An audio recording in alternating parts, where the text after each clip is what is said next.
Alô, alô, boa tarde, salve, salve. Alô pra você que tá ligado aqui nos Donos da Bola. A partir de agora no ar, mais uma edição, dia de decisão no futebol mineiro e sul-americano também. Por quê? Porque hoje tem bola rolando, logo mais no Mineirão. Estaremos todos lá no Mineirão para Cruzeiro e River Plate. Vamos falar do Atlético também, tá todo mundo querendo Guilherme e Giovanni Augusto no mesmo time.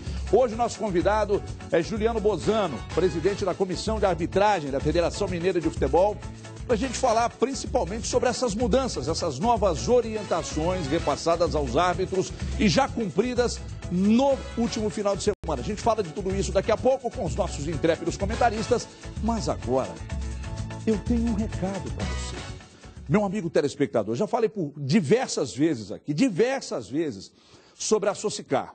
Quando eu falo é porque eu conheço, e conheço mesmo, de frequentar a Socicar, inclusive. Aliás, Juliano, um beijo. Feijoada sexta-feira, tô aí. Então é o seguinte, você vai proteger o seu carro na Socicar pelo melhor custo-benefício do país. Por apenas R$ 3,00 ao dia, você garante a proteção total do seu carro ou motocicleta até 250 cilindradas contra, atenção, furto, roubo, colisão, granizo, perda total e qualquer fenômeno da natureza.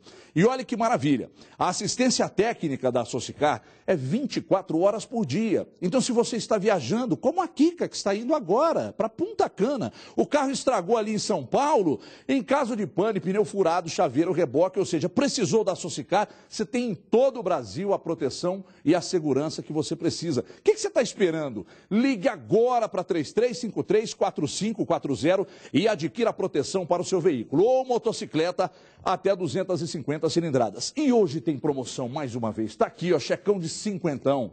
Cheque de R$50. Aí você fala, poxa, mas é muito pouco. Mas se a sua, de repente, a proteção do seu veículo ou da sua moto fica aí na casa de 50 por mês, olha aqui, já pagou uma, amigão. Então é o seguinte, se falar que está assistindo os Donos da Bola, tem desconto. Se não falar, não ganha desconto, ok? O checão está aqui, assistência 24 horas em todo o Brasil, proteção, tranquilidade e satisfação, somente a Socicar pode te oferecer. Só que você tem que ligar 3353-4540, código 31, vale para todo o estado. A Socicar é uma parceira, 24 horas é parceira, 24 horas não deixe de ligar, está na tela 3353-4540, como diria Walter Mercado, ligue já. Juliano Bozano, obrigado pela vinda aqui, muito bacana a sua vinda, porque a discussão ontem, no intervalo, a gente não trouxe para o ar, a gente falou muito da rodada, do final de semana e tal, mas a discussão fora do ar foi intensa, em cima das orientações, as novas orientações aos árbitros. O jogador não pode falar, treinador reclamou, expulsa e cumpre suspensão como jogador, fica fora da casa-mata no jogo posterior e tal. Então, todas essas orientações. Em rápidas palavras, só uma pequena pincelada no início, que você vai até no final. Você vai falar de tudo, vamos contar a sua vida aqui daqui a pouco. Mas em rápidas palavras, o que de fato foi pedido e o que de fato foi determinado aos árbitros? Bem, foi determinado que houvesse uma maior atenção ao que já está na regra. O que está na regra? O respeito do jogador à autoridade no campo, qualquer árbitro. Se isso não acontecer, ele tem que ser punido disciplinarmente com o cartão amarelo e na sequência o vermelho. Foi isso que foi determinado pela CBF. Determinação. Determinação. Existiria, na sua opinião, a possibilidade de um bom senso em, por exemplo, o treinador fez algum questionamento e o árbitro, na primeira, não, como eles fizeram no final de semana, foi um festival, né? O Walter reclamou para o quarto árbitro, aliás, eu acho até que é do seu quadro, e ele foi expulso. Foi o Thiago de São Paulo, o árbitro, que... no jogo do Atlético. Exatamente, o árbitro reserva era aqui de Minas. Bem, de qualquer forma... É uma mudança, o jogador tem que se acostumar, os técnicos também. Foi vermelho direto. Eles estão com rádio, né? Provavelmente o Walter foi ofensivo e a instrução é expulsar. Eu entendo que num primeiro momento vai haver algum árbitro com uma mão mais pesada, uma mão mais centrada, uma mão mais leve, e daqui a pouco a CBF vai pegar um apanhado disso e vai passar uma instrução um pouco mais específica. Mas é uma mudança que, ao meu ver, importante, positiva, e nós vamos aí, nesse primeiro momento, ter algum tipo de questionamento. Mas eu acho que é para o bem. Nós temos um problema muito sério, aliás, nisso da FIFA e da CBF. Falando em FIFA, a madrugada foi caliente, hein? Vamos falar daqui a pouco. Então, Porque a CBF vai esperar as rodadas acontecerem, algum time pode ser prejudicado. Talvez por um excesso de zelo, um radicalismo, porque é aquela dúvida que nós, cidadãos comuns, temos com respeito a até que ponto é o questionamento a uma autoridade policial e onde começa o desacato. Eu, sinceramente, não sei. Se você começar a questionar demais a autoridade policial, ele vira, você está me enchendo muito saco, você está me desacatando. Eu não sei até que ponto existe o questionamento puro e simples do atleta e do treinador e onde começa realmente as ofensas aos árbitros. Eu acho muito simples. Eu acho que o treinador e o jogador que tiverem essa dúvida antes do jogo peçam para o capitão conversar com o árbitro. Senhor árbitro, o que o senhor vai tolerar? Mas aí já leva amarelo. Senhor árbitro, peraí. A gente queria falar uma coisinha, Mané. A gente sabe que não é bem assim. Então, tô brincando. Se o critério é subjetivo, questione a autoridade, então, né? Senhor árbitro, qual que é o procedimento do senhor? Não, eu não vou admitir conversar comigo. Então, depois registre em súmula que o árbitro não deixou conversar e o Sérgio vai tomar conhecimento disso. Existe a via de mão dupla, né? Ou senão o árbitro vai dizer, não, você conversa até um limite de espaço, sem gesticular, que é o que eu faria como árbitro. Olha, use um espaço de 2 metros, né? Sem bolinho, você questiona educadamente, não tem problema. Eu acho que é uma questão de conversar também antes do jogo. Olha, a gente vai abrir para perguntas dos nossos comentaristas, naturalmente, mas deixa eu falar sobre o último treino do Cruzeiro antes da decisão contra o River Plate. Não é? Palco da disputa, foi lá no Mineirão, os jogadores já começam a sentir o clima do jogo, 60 mil logo mais, é casa cheia, você vê tudo aqui nos Donos da Bola. Taca-lhe pau aí!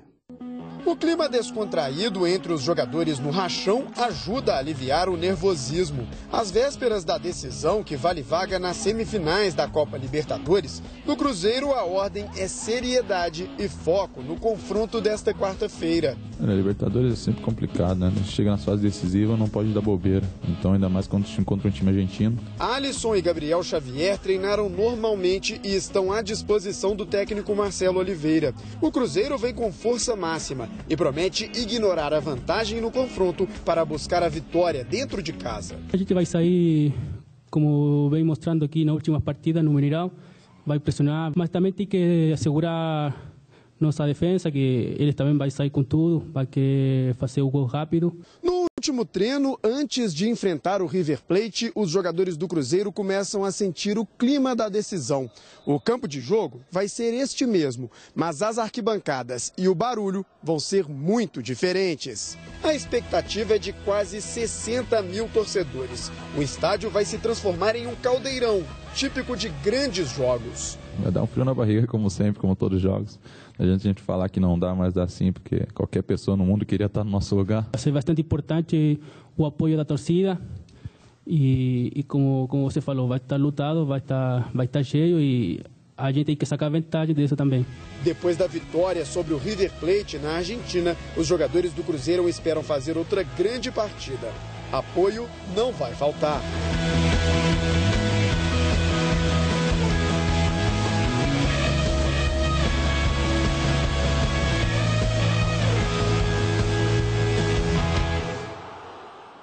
Essa imagem, essa última imagem, pode ser tema de discussão com o Juliano Bozano, porque o Damião fez o gol e foi próximo à torcida. Pode não. É passível de cartão ou não? Daqui a pouco ele fala. Vou começar com você, Brasil, para analisar rapidamente. Você tem 10 segundos para falar, que hoje o tempo é exíguo. Vou falar em 9. Cruzeiro logo mais contra o River Plate. Você me parece um tanto quanto cauteloso nos comentários. Um grande abraço, Everton, Juliano, amigos. É um jogo difícil, eu acredito que o River vai ter um desempenho melhor aqui do que quando jogou dentro de seus domínios. Acredito nisso, é um River que vai ser ofensivo, porque precisa vencer, precisa fazer gol, não tenho dúvida quanto a isso. O resultado conquistado pelo Cruzeiro foi importantíssimo, tanto que ontem a gente viu na classificação do Tigres como foi. Então o Cruzeiro tem condição de seguir adiante, é um adversário cascudo, a Argentina é um povo muito guerreiro, com muita raça. Cruzeiro, se mantiver, se conseguir reproduzir o futebol do jogo contra o São Paulo e da própria vitória diante do River, o Cruzeiro pode seguir adiante, a torcida vai ser determinante, é apoio integral, porque é um jogo dificílimo, 90 minutos de concentração, até o último minuto você tem que estar ligado, mas estou acreditando no Cruzeiro. Eu vou fazer uma pergunta, você tem o direito de voltar para responder depois, mas valendo já para a Dimara, para o Cadu, por que vocês acreditavam mais no Atlético fora contra o Santa Fé do que no Cruzeiro em casa contra o River? Passava mais Confiança, o Atlético fora, contra o Santa Fé, contra o Inter, desculpa. Ou o Cruzeiro em casa contra o River. Aí você está falando do primeiro jogo. Pela forma como o Cruzeiro ainda não tinha se apresentado. A gente só viu esse Cruzeiro determinado, com vontade, além do que ele tinha como futebol e técnica, né, o emocional agindo também, a gente só viu no jogo contra o São Paulo aqui. E foi quando o Cruzeiro se apresentou, esse novo Cruzeiro, que foi também para o primeiro jogo contra o River, e também lá fora de casa mostrou essa força toda, dessa mobilização, desse controle, né? Que muitas vezes o Cruzeiro se apresentou nessa Libertadores extremamente nervoso, não era só futebol, funcionava muito a parte psicológica nesse momento, mas aí, Everton, a gente tem os ingredientes que talvez o Cruzeiro não tivesse em outros momentos. A própria história, o Cadu falou que conversou com o Marcelo sobre isso lá na Argentina, o estudo próprio que o Marcelo fez do River. Esses jogadores do Cruzeiro, quando entraram em campo na primeira partida, eles tinham um raio-x do que era o River em todas as circunstâncias, com o que ele fazia taticamente, com as posições, com as alterações efetivas que o treinador pudesse fazer no decorrer do jogo. Isso o Marcelo não guardou para ele passou para o time. O Cadu sabe disso porque conversou com o Marcelo. E isso foi diferente. Foi um time muito mais seguro. Seguro porque ele sabia quem era o adversário e ele sabia o potencial que ele tinha. E é esse mesmo time que a gente você assume aqui. Que te surpreendeu o Cruzeiro avançar? Claro que surpreendeu, me surpreendeu pelo que ele não apresentava. Né? Até então, em termos de Libertadores, ele não chegou na final do Mineiro. Nós fomos surpreendidos, Cadu, com o crescimento do Cruzeiro a partir... Nós estamos indo para o terceiro jogo após aquela exibição excepcional do Cruzeiro contra o São Paulo aqui no Mineirão. Te surpreendeu o Cruzeiro estar até aqui? Te surpreenderia chegar a uma semifinal? Ou não, pelo elenco que tem, pelo Marcelo e tal? Enfim, explica toda essa situação. Você tem 5 segundos. Boa tarde a todos. Olha, eu acho que depende, porque se você me perguntasse antes do confronto contra o São Paulo, dos 2 jogos, para mim não haveria favorito. Eu até achei que o São Paulo tinha algum favoritismo depois do primeiro jogo, porque venceu a primeira partida no Morumbi e conseguiu um bom resultado. Então, não sei se dá para colocar como surpresa. Naquela do palpite, depois de o São Paulo vencer o primeiro jogo, aí sim eu acho que o time de São Paulo tinha ali uma pequena vantagem. Mas eu acho que o Cruzeiro pode ser campeão da Libertadores, é um dos principais candidatos. E tem um detalhe do Cruzeiro, Everton, que é muito bacana dos últimos jogos. A defesa do Cruzeiro melhorou muito, né? O Cruzeiro, entre os times ali que estão participando das quartas de final, tem a melhor defesa. Só sofreu 4 gols na competição. No jogo contra o River lá, para mim o melhor em campo foi o Manuel. O segundo melhor em campo, o Bruno Rodrigo. E o terceiro, o Williams. Que é o primeiro volante, que é um cara que... E o quarto, Marquinhos, meu ídolo. Exatamente, que ajuda muito na marcação também. Cronológico. Então, o sistema defensivo está funcionando muito bem. O João Vitor Xavier tem uma frase, ele adora essa frase, que time de futebol começa a ser ajeitado da defesa. Quando o Bruno Rodrigo voltou para o Cruzeiro, voltou para ser para o time titular, a zaga funcionou melhor. Então, acho que está muito bem estruturado. E para melhorar taticamente, a coisa que me incomodou um pouco no jogo lá, é que, em muitos momentos, os 4 da frente ficavam muito distantes dos 2 volantes. Né? Os 3 meias e o Leandro Damião, tanto com a posse quanto sem a bola. Havia um buraco no meio-campo, Cruzeiro sem um sentido ali de meio-campo. Se acertar isso, aconteceu uma aproximação melhor ali dos talentos do Cruzeiro, do William com Marquinhos, e com os volantes se aproximando mais, o time um pouquinho mais compacto, aí vai longe mesmo. Você falou bem mais que 5 segundos, né? Mas é porque todos falaram mais do que seus respectivos tempos. Juliano, quando o Marcelo Oliveira foi contratado pelo Cruzeiro, a gente tinha um outro programa nesse mesmo horário chamado Golaço. Ele foi convidado para o programa. E eu não tenho problema nenhum em assumir que sou contra ou a favor do treinador, de você como presidente do quadro de arbitragem da federação e tal. E eu critiquei, eu falei, Marcelo, aqui no estúdio, Marcelo, eu sou contra a sua contratação. Acho que o Cruzeiro precisava de um treinador com mais pegada, e com grife, com rótulo e tal. E aí o Marcelo calou a minha boca. Como calou o Levi também e tal. E você também, cara. Porque você é muito bom no que você faz. Eu te conheci aqui agora. Você é muito bom no que você faz. Eu vou te explicar por que eu estou te falando isso. Primeiro que os nossos árbitros mineiros melhoraram consideravelmente. Nós temos hoje um auxiliar no quadro da federação, que no início era tido como chacota, que ficava saltitando ali na beirada do campo, feito um louco, que é o Guilherme Dias Camilo, que hoje é para mim o melhor do país. você deu realmente uma cara nova e aí parabéns à federação que te trouxe para cá. Mas por que a arbitragem brasileira não é destaque nos torneios sul-americanos? Por que nós não temos um Oscar Ruiz, um Jorge Laionda e tal? Por que os nossos árbitros hoje, eles não são vistos como... Nós não temos um brasileiro visto como um grande árbitro sul-americano. O que acontece? Primeiramente eu discordo, acho que nós temos grandes árbitros, sempre tivemos, né, uma história aí mundial de grandes árbitros, mas o Brasil tem uma dificuldade que é específica do Brasil. Nós temos grandes clubes, entendo, grandes clubes que chegam às finais, você inibe o árbitro brasileiro de aparecer mais, de atuar naquela final. Ele A seleção já está colaborando com os árbitros, que agora não joga nada, então eles podem chegar mais no final. Mas o que eu estou dizendo é o seguinte, você vê, às vezes, até árbitros sul-americanos como grandes estrelas. Eu acho que o último foi o Oscar Ruiz, ele estava em todas o Oscar Ruiz e tal, e depois de lá para cá nós não tivemos um grande árbitro, e brasileiro não temos mesmo. Não estou dizendo que não temos árbitros bons, estou dizendo que não temos o melhor brasileiro na arbitragem sul-americana há muitos anos. Você cita o último.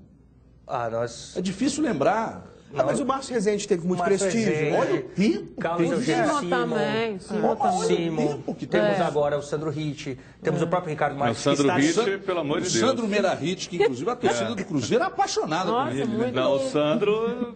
Assim, eu entendo, às vezes, um clube ter um jogo mais difícil com um determinado árbitro, mas eu aqui, como conheço a arbitragem, eu realmente tenho que... Eu sei que o Sandro Ritt é um grande árbitro. O nosso Ricardo Marques hoje está na Nova Zelândia, está no Campeonato Mundial Sub-20.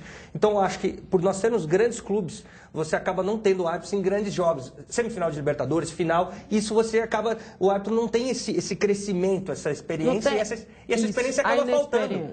Né? Então, às vezes, claro, você lembra do Ruiz, do Carlos Amarília do Paraguai. Carlos Amarília, esqueci dele. E você acaba, poxa, mas o brasileiro? Não tem como. Tem um Cruzeiro, tem um Atlético Mineiro jogando. Sua fase aí que você falou, e era até quando você apitava, que você citou o Márcio, que você citou o Simon e tal, a gente citava 3 ou 4 nesse nível, e a gente também tinha os brasileiros chegando nos torneios sul-americanos, da mesma forma. E esses árbitros conseguiram aparecer. O seu pai apareceu numa época em que a arbitragem tinha um outro contexto, mas que também os clubes brasileiros chegavam. Então, assim, eu acho que não é regra, é um momento de transição de arbitragem. Eu concordo que é um momento de transição de arbitragem, até pelo novo teste físico, até pela chegada mais forte da tecnologia. Antigamente se apitava o jogo de uma forma, hoje se apita de outra. Então, a gente vive, sim, uma transição. Sem dúvida, nós temos novos árbitros que estão se adaptando a essa nova característica de cobrança, primeiramente, que a cobrança hoje é muito mais forte, tanto da CBF quanto da FIFA, e essa não só a cobrança das entidades, mas da imprensa, por ter a tecnologia, por ter a informação, por ter as imagens. Então o árbitro hoje, ele é um novo árbitro. Mas por isso mesmo, quando o Sérgio Corrêa levantou essa bandeira e deu essa determinação, desse rigor, que para mim é uma coisa que chega a beirar o absurdo, no caso do Walter, antes ele não seria expulso, o Walter pode ter falado alguma coisa, falar, meu filho, toma aqui o amarelo, se você continuar falando, eu te expulso. Acabou, baixava a bola. Assim. O cara pode ter falado, pô, mas você errou. Aí, ó, mete o vermelho, já veio, expulsou. O próprio Guto Ferreira, o jogador que vai ali comemorar com o torcedor no momento maior. Há um rigor, está faltando um meio termo, um equilíbrio, porque havia o excesso, caso Petros, Dudu, tantos outros, jogadores que extrapolam, o Everton até em off aqui citava o D'Alessandro e tantos outros. Eu concordo, só que extrapolou o limite, infelizmente. O Sérgio Corrêa poderia levantar a grande bandeira que significa a mudança da arbitragem. Vamos profissionalizar, vamos buscar uma forma, vamos planejar para daqui a 2 anos a gente ter uma arbitragem profissional. Porque o cara é taxista, ele às vezes é qualquer outra profissão e ainda tem que apitar. Ele mal tem, não dá para comparar o treinamento físico de um jogador com o do árbitro. Essa é a bandeira que a gente precisa. Não, isso eu concordo, não há dúvida que a arbitragem está muito aquém do que é o futebol profissional hoje. Mas isso nós não podemos culpar só a arbitragem. Nós temos que chamar todas as pessoas envolvidas, entidades, clubes, porque realmente o árbitro hoje ele precisaria de mais condições. Para o dinheiro que envolve... A gente vê que na FIFA não tem muito dinheiro, né? Eles têm dificuldade para pagar um pouco. Então não tem... Mas onde o clube poderia ajudar? Você falou só, precisa das entidades envolvidas. Então onde o clube poderia ajudar para que a arbitragem melhorasse? Num pool de, por exemplo, empregadores. Por que de repente, os clubes e as entidades não podiam fazer uma união financeira para você adotar o modelo, por exemplo, da Argentina, da Itália, que eu acho muito bom. Qual que é o modelo italiano? Você tem um árbitro profissional, você tem um contrato bienal, 2 anos. Ótimo. Você tem um contrato, você é nosso contratado, vamos ver você ao término de 2 anos. Durante 2 anos, você tem a fisioterapia, você tem o treinamento, você tem todas as condições, você tem um plus por jogo. Ele se dedica a isso. Você vai se dedicar àquilo. Ao término de 2 anos, amigo, não gostei de você. Mas eles têm o respaldo dos patrocinadores das equipes, né? Quem dá esse suporte para eles são os patrocinadores. Bem, da onde viria esse suporte seria uma conversa. Porque a maioria é dona da isso. É que todo mundo pede a profissionalização, mas ninguém quer arcar com isso. Resumindo, é isso. Mas eu acho que a CBF. Teria que partir da CBF. A CBF teria que abraçar isso. Eles, não? Mas não vai abraçar. É o nosso desejo. Eu até ano passado eu era diretor jurídico da ANAF, nós conseguimos votar a lei foi aprovada, que o árbitro é profissional, falta regulamentar. Isso. Né? Então, essa regulamentação que Mas tem que ter um debate conversa... nacional para criar essa condição, chamar os clubes, buscar um percentual que seja ínfimo da renda, mas que seja significativo para criar isso aí. Aí você buscar o que a Edmara falou, o patrocínio, a CBF, as federações, distribuir um pouco mais essa receita e criar um órgão para cuidar disso. Sim, isso é uma discussão que tem que ser fomentada, tem que ocorrer, porque isso é o futuro, né? Nós precisamos disso. Você vai fazer uma pergunta para o Juliano daqui a pouco, porque agora eu preciso dar um recado para você, que outro dia eu estava pensando, toda vez que uma coisa importante acontece, a gente fica louco para contar na mesma hora para quem a gente gosta. Sabe por que isso acontece? Porque quando o momento é importante, ele não pode ficar para depois. Mas e aí? O que é que você faz para compartilhar as novidades com a família, com os amigos? Usa o Clarofone, amigo, porque com o Clarofone você fala ilimitado com qualquer fixo da sua cidade por apenas R$19,90 por mês no Combo Multi. É isso mesmo que você está ouvindo, R$19,90 por mês para falar sem se preocupar. E além disso, você conta com serviços inteligentes grátis como Conferência 3, identificador de chamadas e chamada em espera também. Então deixa essa oportunidade para depois, amigo. Ligue agora 4004-8021. 4004-8021 e peça já o seu Claro. Claro, é você quem faz o agora. O Cadu vai fazer a pergunta, mas não é agora não, porque agora vamos falar do Atlético que vai voltar a jogar no Horto, palco onde o time se torna quase imbatível. Diogo Ramalho traz os detalhes, daqui a pouco muito mais Cruzeiro e mais papo com o Juliano Bozano, porque agora o papo é do Galo. Roda aí. Quase um mês longe de casa. A saudade do estádio, da torcida. Então agora vamos aproveitar isso aí, vamos aproveitar o carinho da torcida e jogar bem. Domingo, data do jogo contra o Vasco, serão 25 dias longe desse contato. O último confronto do Atlético no Horto foi ainda pela Libertadores, no empate em 2-2 diante do Internacional. Sem jogos no meio de semana, mais tempo então para se preparar e voltar em grande estilo. Nossa equipe não está fazendo maus jogos, né? Mas eu acho que a gente tem que acertar algumas coisas, então semana cheia é importante para trabalhar e poder acertar aquilo que a gente vem fazendo de errado. Aqui, o Atlético se torna praticamente imbatível. Após a reforma do Independência em 2012, foram apenas 6 derrotas em 97 jogos. Lá dentro, a sintonia entre time e torcida faz a diferença. Importante, né? Todo mundo sabe da força da massa, né? do torcedor jogar em casa. O Horto é nossa casa, é onde a gente está acostumado a vencer. Eu tenho certeza que quando a gente voltar para o Horto, junto com a torcida, vamos fazer grandes jogos e sair com as vitórias necessárias. Na temporada atual, a equipe perdeu apenas 2 dos 12 jogos disputados no estádio. Uma derrota para o Atlas na Libertadores e a outra para o América. Jogadores esperam que esses números parem por aqui e para isso só há um caminho. Vencendo, né? Temos que vencer os jogos necessários. Todos nós sabemos que nosso foco principal são os jogos dentro de casa, mas se a gente quiser ser campeão, se a gente quiser fazer um bom ano, temos que conquistar pontos fora de casa. E a nossa equipe está ciente do que temos que fazer. Acho que agora é questão de tempo, a gente trabalhar, acertar aqui, que as coisas vão acontecer naturalmente. Esse aí é bom, hein, Cadu? Bom. Esse você tá pedindo ele no time ao lado do Guilherme. Exatamente. Você já tá pedindo cabeça de jogador? Não. Não tá pedindo? Não, eu tô pedindo espaço para outros jogadores, né? Você pode ver o copo cheio ou vazio. Cara, é curioso, né? É curioso que esse menino ficou fora.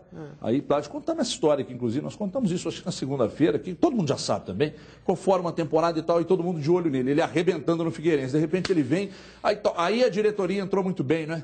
Que estava em litígio contra o clube, tal, com o clube, e aí, não, meu filho, vamos lá. E aí entrou e hoje a torcida pede incansavelmente a entrada dele no time. E é um desses casos, Everton, muitas vezes quando o cara tem algum entreveiro ali com a diretoria, mostra, de certa maneira, tem que medir as palavras aqui, busca ali pelos seus direitos financeiros e dá a impressão para a parte da torcida que ele não tem tanto interesse assim, de representar o clube. Às vezes os mais fanáticos já pedem para que o cara seja cortado, que ele seja mandado embora do clube. E casos assim mostram que, às vezes, você tem um pouquinho de paciência, de sabedoria, entender que futebol profissional é assim mesmo, o cara busca pelos direitos, tem salário atrasado, tem isso e aquilo. Mostra que, às vezes, o caminho é você ter paciência mesmo, ter um pouquinho de calma, um pouquinho de sabedoria, que o cara, mesmo teve um problema ali no passado, pode ser resolvido na conversa e pode ser útil para o clube. Olha, ele me surpreendeu, sinceramente. Eu já esperava que ele fosse jogar bem, já esperava que seria útil, todos nós elogiamos, mas eu, pelo menos, achava que ia ser um pouquinho menos, eu não achava que ia ser tão bem, né? Porque ele está jogando muito bem. Ele já está pedindo passagem para ser titular mesmo. Acho que pode ser adaptado ao lado do campo, pode jogar no lugar do Dátulo por dentro, pode vir de trás, pode ser um meia, pode se adaptar ao 4-1-4-1 do Atlético com só um volante, pode jogar no esquema antigo com 2 volantes, o 4-2-3-1. É um cara muito completo. Você tocou num assunto bom. Eu vou tratar disso em rápidas palavras, 10 segundos para você, Brasil. Tudo está rápido hoje. Hoje tem que ser, porque hoje a prioridade é o Juliano falar aqui. Eu sou contra a saída do Donizete do time. Ponto. E você? No momento, para mim, o Donizete, que é um cara que eu defendi em muitas situações como titular, que não deveria sair do time. Hoje, no momento, nesse novo esquema do Levi, que é uma coisa que precisa de uma sequência maior para ser testado, ser avaliado e até para que você possa adquirir o devido conjunto, porque está muito cedo. Uma exibição que atropelou o Fluminense, depois uma derrota, no meu modo de entender, injusta, pecou, foi a finalização do Atlético. Por isso, eu sou a favor desse esquema. A única mudança, eu já falei, seria Dátulo por Giovanni Augusto, que talvez tenha sido mal orientado no momento, aí acabou se precipitando na ânsia de jogar. Aí vai o cara, não, meu filho, você tem que jogar, vamos, lá você vai ser titular, não sei o que. O cara acaba entrando numa justiça indevidamente e depois, na hora que foi chamado, caiu a ficha dele. Pô, tá num dos maiores clubes do Brasil. Não tem mercado melhor para ele. A torcida gosta do jogador. É um menino que sempre foi muito falado, de grande potencial. Então o caminho é esse. No momento, Donizete é um monstro, dos melhores, mas o banco. E talvez no lugar do Rafael Carioca, não da manutenção do esquema. Não, mas e o ele Rafael Carioca, como é que você tira do time? Não, mas aí ele tá eu não tiraria. Donizete. Eu não tiraria. Tá. Eu tô falando Donizete entrar. Às vezes... porque você protege mais, Igor. Você protege mais e tira um pouco da necessidade, que para mim é absurda, de jogadores como o Dátulo, o Luan, Carlos, Thiago Ribeiro, Giovanni Augusto, Guilherme, de marcar. De repente, uma característica principal de um atacante, ela foi perdida com a obrigação do cara marcar. O Carlos toda hora está na intermediária do campo dele. Eu sei que o futebol moderno Não, mas mesmo times quando o Thiago Ribeiro não está jogando, o Cruzeiro... O meu filho marca. Mas olha aqui, muitos esquemas com 2 volantes e mesmo o próprio Atlético, quando jogava com 2 volantes, esses caras voltavam para marcar do mesmo jeito. Eu sei. Eu não vejo uma diferença tão grande. O William no Cruzeiro, por exemplo, mas você não acha que a defesa fica mais protegida? Todo o seu gasto para acompanhar o lateral. Exatamente. E acaba prejudicado lá na frente. Mas você não acha que a defesa fica mais protegida com o Donizete por ali? Claro que fica. Então, você tá... Mas e aí a malemolência, o futebol bailarino, o futebol... Ofensivo, sabe que bloco defende bloco. Você está voltando à década de 80, 70. Todo mundo atacando. Olha, deixa eu fazer uma pergunta aqui para o Juliano. Só um recado rápido aqui, rapidinho. Preste atenção. Recado é para você que já teve financiamento de carro ou imóvel. Você sabia que pode estar pagando juros abusivos? Sabe como é que você vai saber se existem irregularidades no seu contrato? Você vai ligar agora nesse telefone que está aqui, tá? Um consultor altamente preparado está aguardando a sua ligação. Não perca tempo e ligue agora. Você vai marcar o seu horário sem compromisso, porque o cálculo é feito de forma gratuita. E você já sai de lá sabendo dos valores justos de suas parcelas. Além de reduzir o valor das parcelas dos financiamentos, você ainda pode receber de volta o valor pago, devidamente corrigido e até mesmo em dobro. Sabe? Você já perdeu muito dinheiro pagando juros abusivos embutidos no seu contrato de financiamento? Você não sabe se perdeu? Então não perca mais tempo. Você precisa saber. ligue agora. Se der ocupado, insista. Não é? Você pode ligar durante todo o dia e no decorrer da semana. Anote o número aí e passe para os seus amigos que também podem estar pagando juros abusivos. Faça já sua revisão. Pare de pagar taxas indevidas. Busque os seus direitos. 31 é o código, é Belo Horizonte. Vale para todo o estado. 2559-8877. A turma gosta de um WhatsApp? Então, 31 9588 8877. É só para tratar de assuntos profissionais, tá, gente? 9588-8877. Vou continuar o papo aqui com o Juliano Bozano. Daqui a pouco vocês vão fazer as perguntas e tal. Por que a arbitragem da Libertadores deixa o pau cantar? River e Boca foi um festival, um MMA, pô. Não, MMA não. Falando em MMA, eu tenho um abraço para mandar aqui. Pera aí, Juliano. Rapidinho. Você vai gostar desse aqui. Rapidinho. Eu tenho que mandar esse abraço aqui. Tem gente que fala que... Alô, Éder Rufino, lutador de jiu-jitsu aqui de Belo Horizonte. Só você pode derrubar o Weidman, porque você é monstro. Um abraço para você, meu irmão. Você está aí porque você quer, seu lugar é aqui, ó. Por que o pau canta? River e Boca foi realmente uma coisa horrorosa, uma luta absurda, mas de deslealdade, uma demonstração total de deslealdade. O que você acha disso? Criou-se um mito aí de que Libertadores o pau canta, que libera. Não é essa a regra, não é isso que a regra pede. Realmente, River e Boca foi algo triste de se ver, né? A outra partida também foi muito triste. E aí, infelizmente, a arbitragem tem um pouco de parcela. A arbitragem tem que dar a régua, tem que dar o limite aos jogadores. Infelizmente, o árbitro, naqueles jogos, acabou pecando na parte aí disciplinar. Não é isso que a regra pede, não é para isso que os árbitros são instruídos. Mas infelizmente existem jogos mais difíceis. Só queria dar uma ponderada aqui, desculpa, eu esqueci, quando você falou da evolução da arbitragem mineira, nós temos que dar o crédito aqui também à nova administração da federação. Né? O doutor Castelar, os seus pares lá, o doutor Paulo Braga, diretor executivo, o Adriano Aro, secretário-geral.